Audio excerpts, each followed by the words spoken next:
साईं बाबा भारतीय संत परंपरा के ऐसे महान संत थे जिनका जीवन प्रेम, करुणा, सेवा और सबके प्रति समान भाव का संदेश देता है। उनका जन्म कहाँ हुआ, इसके बारे में पक्की जानकारी नहीं है, लेकिन माना जाता है कि वे 19वीं शताब्दी में प्रकट हुए और बाद में महाराष्ट्र के छोटे से गांव शिरडी में आकर रहने लगे। वही स्थान आगे चलकर लाखों भक्तों के लिए तीर्थ बन गया।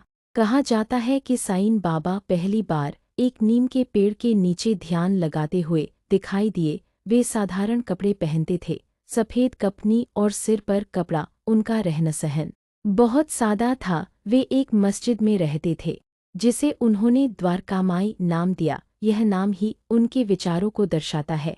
मस्जिद में रहकर भी उन्होंने उसे द्वारका जैसा पवित्र स्थान बना दिया। इससे स्पष्ट होता है कि वे हिंदू और मुस्लिम दोनों धर्मों को समान मानते थे। उनका सबसे बड़ा संदेश था सबका मालिक एक।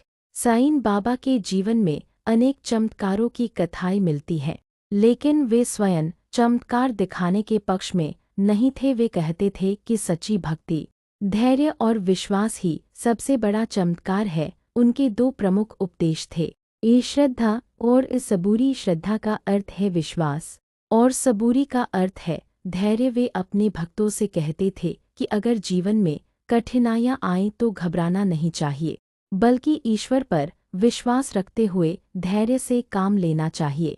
एक प्रसिद्ध कथा है कि एक बार गांव में पानी की बहुत कमी हो गई, लोग परेशान हो गए। तब साईं बाबा ने एक स्थान पर खुदाई करने को कहा। जब लोगों ने वैसा ही किया तो वहां से पानी निकल आया और गांव की समस्या दूर हो गई। इससे लोगों का विश्वास और बढ़ गया। लेकिन बाबा हमेशा कहते थे कि यह सब ईश्वर की कृपा है, उनका अपना कोई अहंकार नहीं था।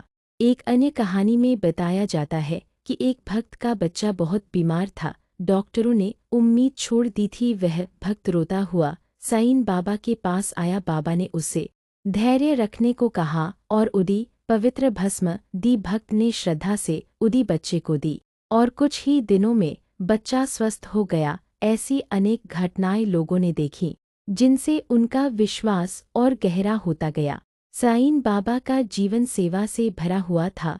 वे रोज भिक्षा मांगकर लाते थे और जो कुछ मिलता उसे सब में बांट देते थे। वे अमीर गरीब, ऊंच नीच का भेद नहीं करते थे। उनके पास जो भी आता वे उसे प्रेम से स्वीकार करते। वे लोगों को सिखाते थे कि दूसरों की मदद करना ही सच्ची पूजा है। अगर कोई भूखा है तो उसे भोजन कराना सबसे बड़ा धर्म है।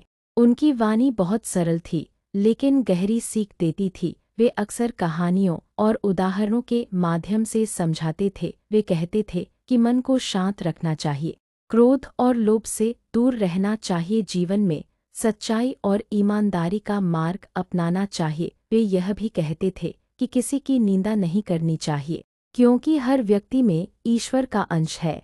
समय के साथ शिरडी एक पवित्र तीर्थस्थल बन गया। दूर दूर से लोग साईं बाबा के दर्शन करने आने लगे। बाबा सबको समान दृष्टि से देखते थे। उन्होंने कभी यह नहीं कहा कि केवल एक ही धर्म सही है। वे सभी धर्मों की शिक्षाओं का सम्मान करते थे। इसी कारण आज भी हिंदू, मुस्लिम, सिख, ईसाई हर धर्म के लोग उन्हें मानते हैं।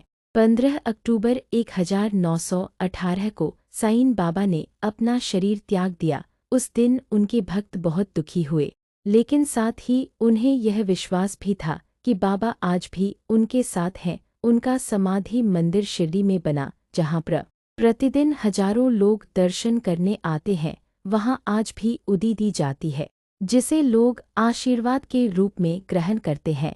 साईं बाबा की कहानी केवल चमत्कारों की कहानी नहीं है, बल्कि यह सादगी, सेवा और प्रेम की कहानी है। उन्होंने सिखाया कि ईश्वर तक पहुँचने का मार्ग कठिन नहीं है। यदि हमारे मन में सच्ची श्रद्धा और सबूरी है तो हम जीवन की हर परीक्षा को पार कर सकते हैं।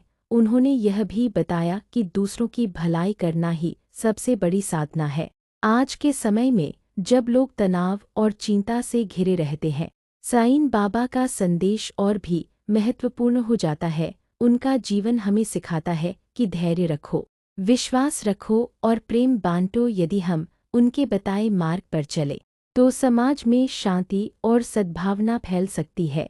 इस प्रकार साईं बाबा जी की कहानी हमें यह प्रेरणा देती है कि जीवन में चाहे कितनी भी कठिनाइयाँ क्यों न आए, हमें ईश्वर पर विश्वास रखते हुए अच्छे कर्म करते रहना चाहिए। यही सच्ची भक्ति है और यही साईं बाबा जी की सबसे बड़ी शिक्षा है।